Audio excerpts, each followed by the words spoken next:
Welcome back to this Moneycontrol live stream. You're watching Closing Bell with me, Nandita, Khemka. And I'm Yatin, Mota. Well, Yatin, today again we hit a fresh record of 19,800 mark, but we failed to sustain those levels. In fact, we cooled off from the day's high, even though we managed to end in the green.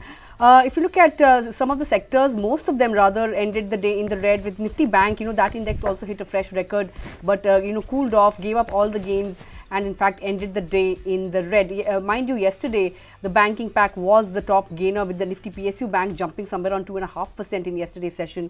But today there was a lot of profit booking that kicked in, and of course a lot of volatility that has come in at those record levels, given the fact that the India VIX index is up somewhere around 6 to 7% in a matter of 2 sessions. Today it was higher by about 3.5% when I last checked.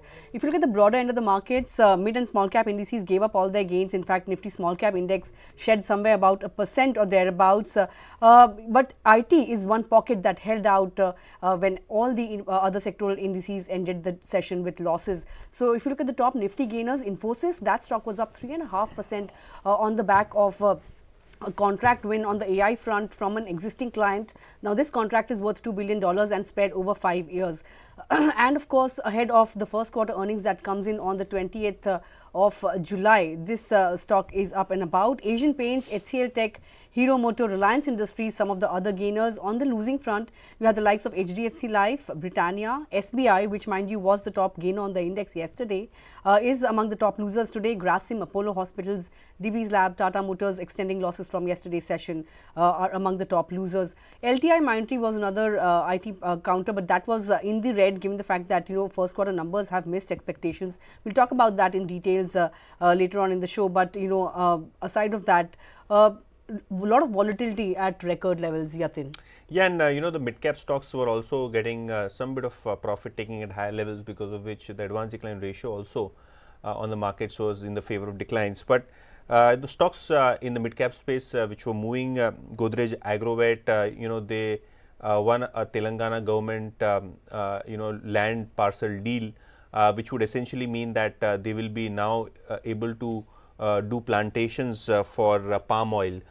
Probably this would be helping the company to do a backward integration and help India attain self-sufficiency in the palm oil space by plantations means. Polycab, a very strong set of earnings, results were much above the street expectations. Stock rallied by nearly 5.5% after a strong set of earnings. Apart from that, we had Angel One. That stock continues to fall after NSE has barred the company to onboard new clients, 8% down for Angel One. Amara Raja Batteries also posed the block deal of 14% equity. Stock ended at the day's low, almost 6% down. And happiest mind, they recently concluded a fundraise. Post that fundraise, the stock is witnessing some profit taking. Stock was down nearly 6% in trade. So, these are the stocks which were making headlines in the mid-cap end of the market. Well, those were the stocks, in the mid-cap end of the markets. But also, let's take a look at some of the stocks that are on our radar this afternoon.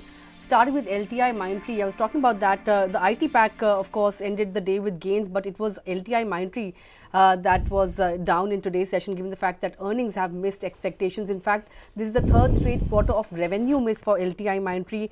There's been weakness in BFSI segment, given the fact that there has been slowdown in decision making when it comes to client spends. There's been delay in deal ramp ups, which have hurt this segment. Mind you, BFSI contributes somewhere around 37.5% to the company's revenues. So that's when many of the deals that were signed, in fact, that were expected to close in the first quarter, have now spilled over to the second quarter, which is why there was a fair bit of weakness in this segment. And if you look at the company, it's no longer guiding for double-digit growth in FY24. In fact, EBIT margins, if you look at that, it has expanded on a quarter-on-quarter basis. But for FY24, the company has guided for somewhere around 17 to 18% when it comes to margins. Deal wins, that's one strong point that remains strong on a quarter-on-quarter basis, coming in at $1.4 billion vis-a-vis somewhere around $1.35 billion, sequentially.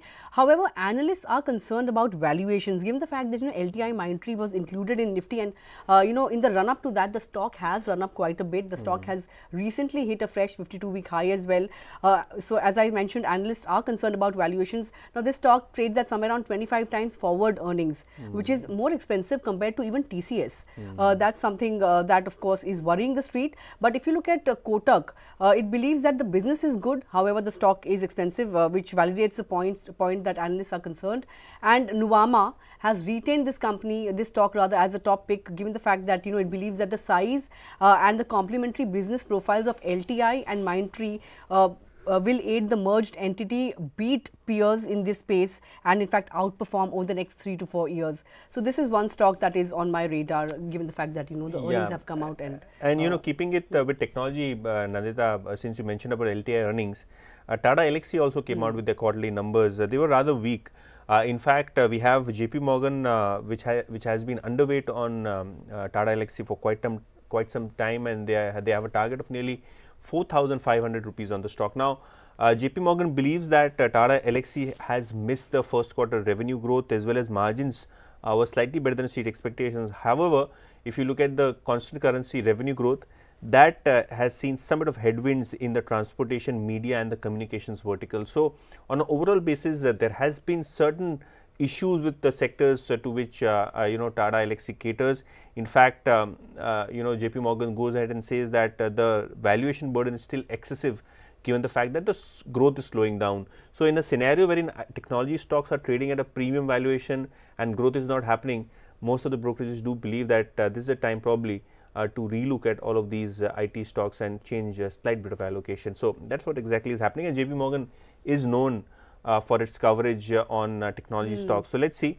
Recently, they had a big downgrade and coverage on stocks like Tata Elxsi as well as a lot of other technology stocks in the high tech space, including KPIT Tech.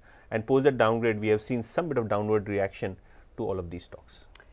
Right, a lot of mid-cap IT numbers will of course be coming out over the next few days. I think on the 28th of July, you can expect a lot of earnings from the IT space, including Infosys. Of course, IT stocks will be watched out for in these markets. But let's talk about the other stock that's on my radar, Sheela Foam. Of course, this stock has been making headlines given the fact that the Moneycontrol exclusively broke the story that it would be acquiring Kurlon, and that's exactly what has happened. It has acquired somewhere around 95% stake in Kurlon for a valuation of somewhere around 2,150 crore rupees or thereabouts. It will also be investing 300 crore rupees for 35% stake in furniture giant Furlenco. So let's talk about the Kurlon acquisition first. FY22 revenues for Kurlon was somewhere around 800 crore rupees. This revenue in FY20 was pre-COVID was somewhere around 925 crore rupees or thereabouts. So over the last 3 years, earnings, in fact, revenues have been on a declining trajectory. It hasn't really picked up to where it was pre-COVID, right? And the company has made an acquisition at valued, which is valued at 2 times price to sales. So to buy a company which is, the revenue of which is on a declining trajectory, well, that is something that would, I think, worry Street going forward. But the company believes that the buyout will aid India revenues by 50% and overall revenue by 35%. Obviously, there will be geographical diversification as well, because Kurlon is a strong player in the south as well as East India. Management is saying that the Kurlon margin at the current juncture is 4.5 to 5%. They will normalize it to somewhere around 13 to 14%. But let me tell you, there are a lot of players in in this segment. Players like Wakefit, Sleepy Cat. These are some startups that have entered this space. A lot of competition in this space, and they offer a lot of health benefits. So if you look at youngsters, they will gravitate towards these mattresses or these companies which offer a lot of health benefits as well. So I think scaling up margins in such an intense competitive environment will be a little difficult. So we'll have to watch out for how this acquisition actually aids the company's revenues, or how the margins are going to get scaled up in the future. So that's something to watch out for. All in all, if you look at the Furlenco stake buy, it would also help the company enter into branded furniture space. So that's about the acquisition that it has made, but we'll have to see how they manage to scale up, this brand going forward. I think the market has already given a thumbs up to this acquisition. The shares of Sheela Foam ended almost at the day's end. The management has been fantastic. They have been, on a roar since the IPO time. Obviously, there has been a certain volatility with respect to the raw materials like TDI, which are used to make foam. And because the TDI prices were high, there was some bit of margin pressure in the financials of Sheela Foam. But now, since the Chinese and the Indian TDI prices have cooled off, probably there is some tailwind to the margins for Sheela Foam as well as the new acquisitions that they have done.